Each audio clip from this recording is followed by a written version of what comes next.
Pangaloso ay sa tabiak. Morning to all of you.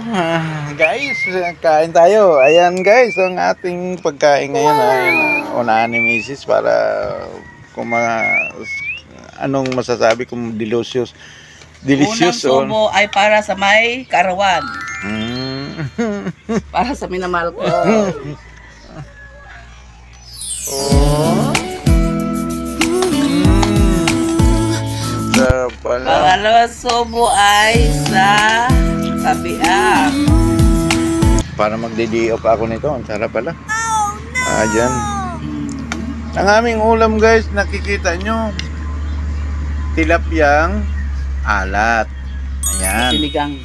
Kaya maalat dahil maalat din yung timpla. Kaya ganon. Sabayan naman natin ng panghimagas. Yan ay mangga. Ayan guys, ang aming kutsilyo ay hindi masyado tumatalab. Ang ginawa ko, tinalupan ko na lang. Kaya yan guys, ito naman ay pandesal.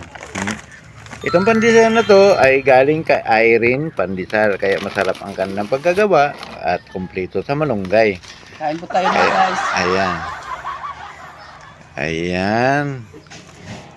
Alright, ay magandang umaga sa inyo lahat. Happy good day. Kapit po tayo.